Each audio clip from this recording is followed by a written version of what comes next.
Good morning, students. Welcome to Silverbells Mansarovar Online Education. Myself, Vinod Trivedi. Today, we are going to discuss about active and passive. મિત્રો આગળના વિડીયોમાં આપણે ગ્રામરના વિડીયોમાં જોયું હતું active અને પેસિવની બેઝિક માહિતી મેળવી હતી. તેમાં સિમ્પલ પ્રેઝન્ટ ટેન્સ એટલે કે સાદો વર્તમાન કાળ સમજ્યા હતા. હવે તેના પછીનો કાળ સિમ્પલ પાસ્ટ ટેન્સ અને past continuous tense, past perfect tense સમજવા જઈ રહ્યા છીએ. ઓકે મિત્રો, તો અહીં ધ્યાન આપશો. Simple past tense. તો સૌપ્રથમ આપણને એક્ટિવ વોઇસની પેટર્ન ખબર હોવી જરૂરી છે. બરાબર? તો એકદમ ઈઝી છે. આપણે ટેન્સમાં ભણ્યા છીએ સબ્જેક્ટ પ્લસ V2 અને ઓબ્જેક્ટ આવે છે. પેસિવ બનાવવો હોય તો આપણે ઓબ્જેક્ટના પ્રથમ લાવીશું ઓબ્જેક્ટ પ્લસ વોચ અધરવાઇઝ વર.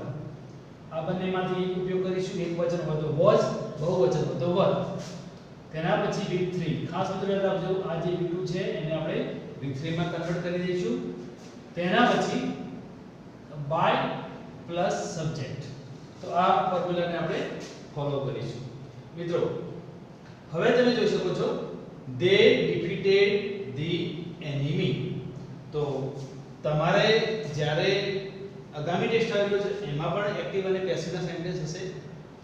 તો એનું ક્રિયાપદ વર્બ જોઈને નક્કી કરવાનો ટેન્સ કયો છે. જો તમને ટેન્સ ઓળખતા નહીં આવડે તો તમારું એક્ટિવ અને પેસિવ રોંગ થઈ શકે છે. તો જોઈએ મિત્રો, passive voice they defeated the enemy. defeated હરાવવું એ ભૂતકાળનું રૂપ છે. તો પ્રથમ ફોર્મ્યુલા મુજબ ઓબ્જેક્ટ the enemy શું છે? ઓબ્જેક્ટ. તો ઓબ્જેક્ટ પ્રથમ લખીશું.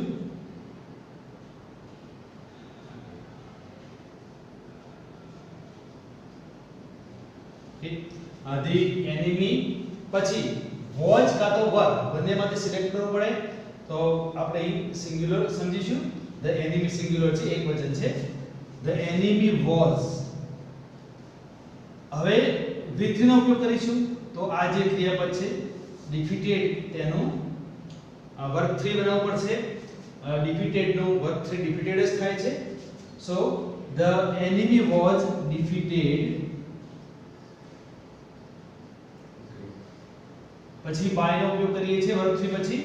તો by મૂકીશું by. અને છેલ્લે સબ્જેક્ટ. તો તે છે તો તેનું કર્મરૂપ બનાવીશું. તેનું શું થાય? કર્મરૂપ ધેન. આ રીતે આપણે વાક્ય બનાવી શકીએ. હવે મિત્રો તેના પછીનું વાક્ય જોઈએ.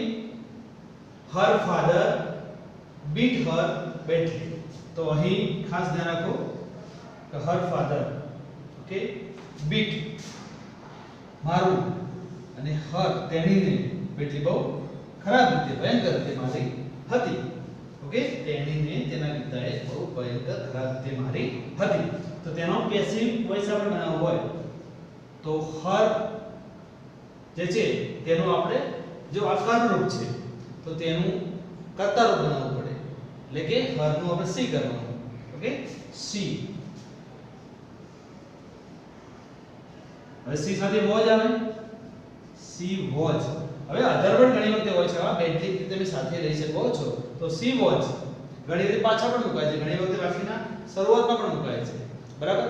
જે રીતે બંધ બેસતું વાક્ય હોય એ પ્રમાણે આપણે મૂકી શકીએ. તો સી વોચ બેડલી. હવે બીટ નું વર્બ 3 ભૂત કૃદંત થાય છે beaten. Beaten by her father. મૂકીશું her father. તો આ રીતે આ સિમ્પલ પાસ્ટ ટેન્સ હોય ટેન્સીસમાં તો તેનું વાક્ય આપણે એના વાક્ય રચના પ્રમાણે બનાવી શકીએ છીએ. હવે મિત્રો તેના પછીનો ટેન્સ જોઈએ પાસ્ટ કન્ટિન્યુઅસ ટેન્સ. ચાલુ ભૂતકાળ. હવે ફરીથી તેની એક્ટિવ વોઇસની વાક્ય રચના યાદ કરવી પડે. તો એક્ટિવ વોઇસ જે છે તેની વાક્ય રચના subject plus was were plus verb with ING, દરેક કાળમાં વર્બ વિથ આઈએનજી આવે છે એ આપણે આગળના ટેન્સમાં આ વિડિયોમાં જોયું હતું. Subject was verb plus verb ING અને ઓબ્જેક્ટ આ એક્ટિવ વોઇસની વાક્યરચના છે. હવે જો એને તમારે પેસિવમાં ટર્ન કરવું હોય તો શું કરશો? ઓબ્જેક્ટને પ્રથમ લઈશું, ઓબ્જેક્ટ પછી વોઝ અથવા વર્બ, અહીં બીઈંગ નો ઉપયોગ કરીએ છીએ. ઓકે, ચાલો વર્તમાન કાળમાં પણ આપણે બીઈંગ નો ઉપયોગ કરેલો હતો. Okay, was verb being, okay, plus verb 3 plus by plus subject. તો આ વાક્ય રચના મુજબ વાક્ય બનાવીશું. પહેલા તો વાક્ય ઓળખતા પાસા આવવું જોઈએ. જો અહીંયા ચાલુ ભૂતકાળનું વાક્ય છે એ એની વાક્ય રચના મુજબ ખ્યાલ આવી જાય. સબ્જેક્ટ તો the gardener, was otherwise verb, બરાબર, તો વોઝ સિંગ્યુલર છે માટે, અને કટિંગ ગ્રાસ. તો આ મિત્રો જે છે આ વાક્ય મુજબ આનું પેસિવ તમે વિચારો.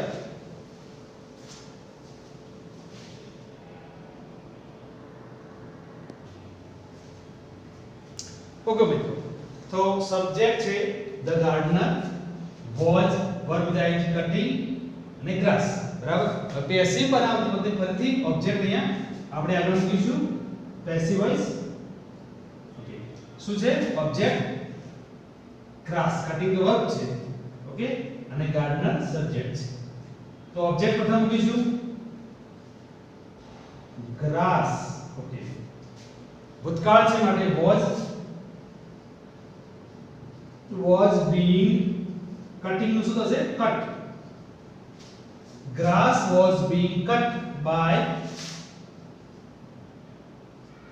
the gardener. આ રીતે વાક્ય એનું પેસિવ બનાવી શકાય. બીજું વાક્ય જોઈએ મિત્રો, એક્ટિવ વોઇસ છે અંજલિ was drawing a picture. તો આ પિક્ચર ઓબ્જેક્ટ પ્રથમ મૂકીશું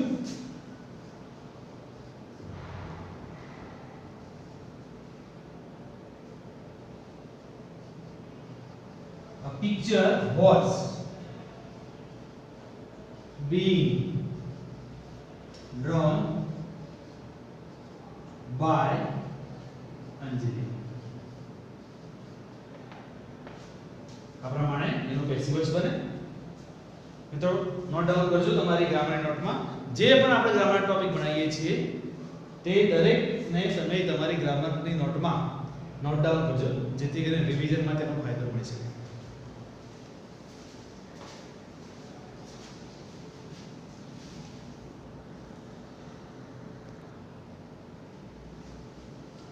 Okay students, now we are discussing past perfect tense, પૂર્ણ ભૂતકાળ. તો તેની એક્ટિવ વાક્ય રચના સમજીએ.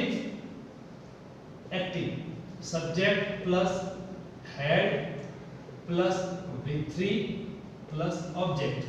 અહીં તમને મિત્રો ખાસ ફાયદો થશે કે વર્બ 3 ની ચિંતા રહેશે નહીં, કારણ કે ઓલરેડી એક્ટિવ વોઇસમાં જ ભૂતપ્રધાન આપેલું હશે, તો તેનું જ તમારે સેમ રૂપ મૂકવાનું રહેશે. હવે એનું પેસિવ બનાવવું હોય તો object plus had plus been plus verb 3 plus by plus subject. આ રીતે આપણે આની જે વાક્ય છે એ પ્રમાણે મૂકીશું. ઓળખવું કઈ રીતે? તો તેનું એક્ટિવ વોઇસ સમજી લેવાનું. સબ્જેક્ટ હેડ વિથ 3 નો ઓબ્જેક્ટ, તો સબ્જેક્ટ હેડ છે લોસ્ટ નો ભૂતપ્રધાન, ઓકે, વર્બ 3, અને જે છે વાક્ય છે આ સેન્ટેન્સમાં એ પ્રમાણે આપણે જોઈ શકીએ છીએ.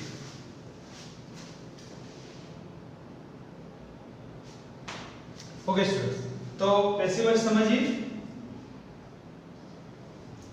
ધ કીઝ, ઓકે, પ્રથમ મૂકીશું ધ કીઝ, બહુવચન છે માટે ઓલરેડી અહીંયા તો હેડ છે એટલે કોઈ ટેન્શન નથી. તમે આઈ સાથે પણ હેડ વપરાય છે અને બહુવચન હોય તો પણ. તો ધ કીઝ હેડ, પછી બીન મૂકીશું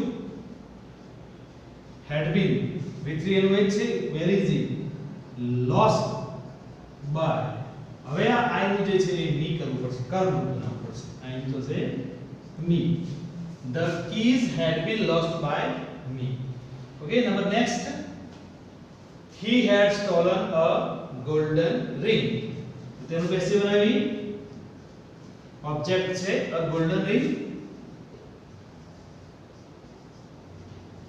a golden ring had been stolen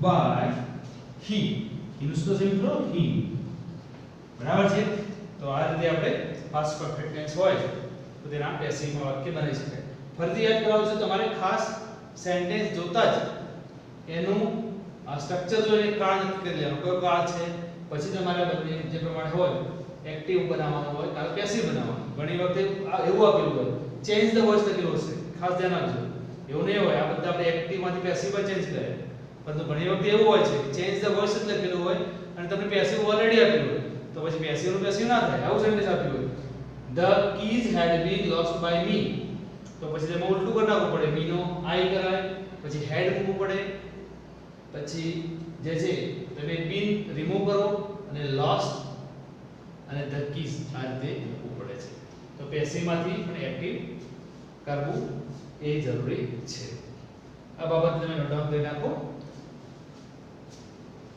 હવે simple future tense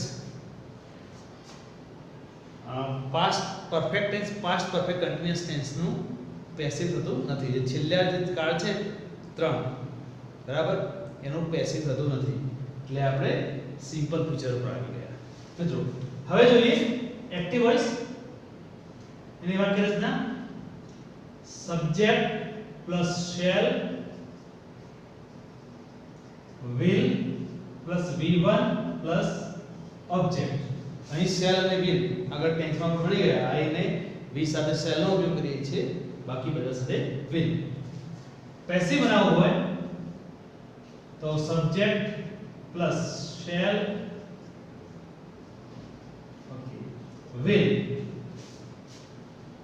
plus B અહીંયા B નો ઉપયોગ કરીએ છીએ ખાસ ધ્યાન આપજો plus V3 plus by plus subject જો સાદો ભવિષ્યકાળ હોય તો subject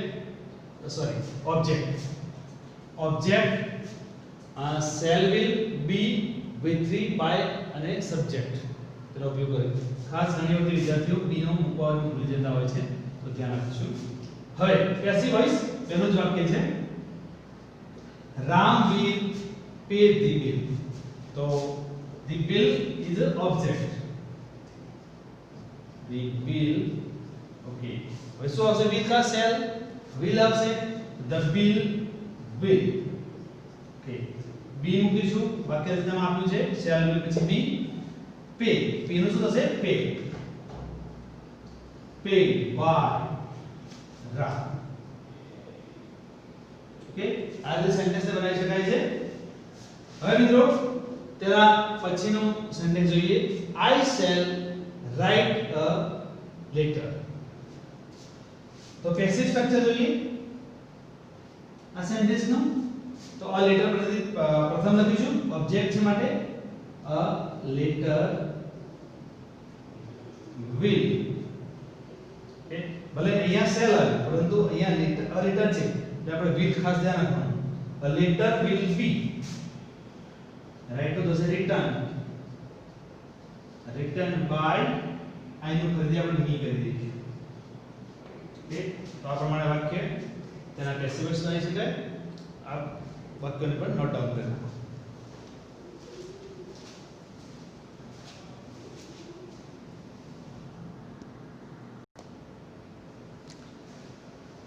Now students we are going to discuss about future perfect tense પૂર્ણ ભવિષ્યકાળ ચાલુ ભવિષ્યકાળ એટલે કે ફ્યુચર કન્ટિન્યુઅસ ટેન્સ નું પણ પેસિવ થતું નથી એટલે સીધું જ સિમ્પલ ફ્યુચર ટેન્સ સાદો ભવિષ્યકાળ થી પૂર્ણ ભવિષ્યકાળ તરફ આપણે આવી ગયા તો આ બાબતનો ખ્યાલ રાખવાની ચાલુ ભવિષ્યકાળનું પેસિવ થતું નથી ફ્યુચર પરફેક્ટ ટેન્સ ને એક્ટિવ રચના યાદ કરીએ subject plus shall otherwise will plus અહીં have નો ઉપયોગ કરીએ છીએ મિત્રો has ના ખાસ ધ્યાન આપજો માત્ર have subject shall will plus have plus verb 3 use થાય છે verb 3 અને object તમને અહીંયા ફાયદો પણ મળશે કારણ કે એક્ટિવ વોઇસમાં પણ verb 3 હશે તો તમારે પેસિવમાં એનું એ જ વર્બનો ઉપયોગ કરી શકશો પેસિવ વોઇસ બનાવવો હોય તો ઓબ્જેક્ટ ને પ્રથમ મૂકીશું plus object plus shall will okay have ફરીથી આપણે આગળ જે બીજનો ઉપયોગ કરતા હતા પૂર્ણકાળમાં તેનો ઉપયોગ કરીશું object shall will plus have plus been plus verb 3 plus by plus subject તો આ રીતે વાક્યને આપણે બનાવીશું તો ફર્સ્ટ આપણે જોઈ લો મંત્ર will have finished the task તો the task જે છે એ ઓબ્જેક્ટ છે તો લખીશું અહીંયા the task will have finished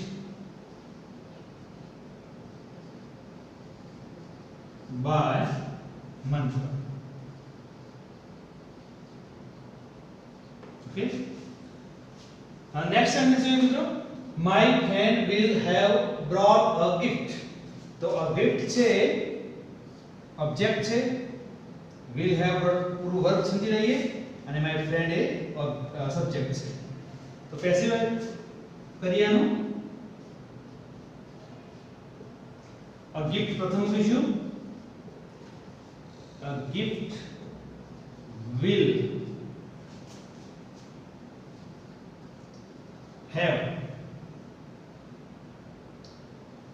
been a gift will have been brought okay brought by my friend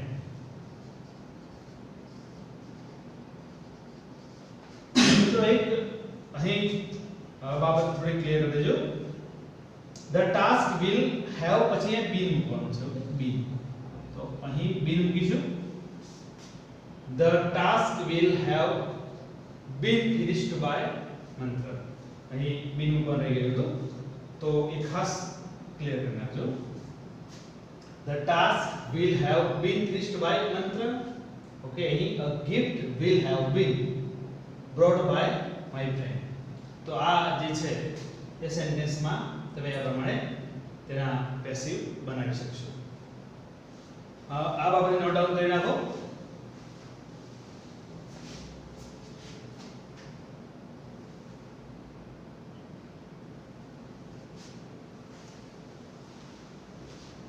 okay students હવે બીજું કેટલીક બાબત તમારે મિક્સ એક્સરસાઇઝ કરવાનો પ્રયત્ન કરવો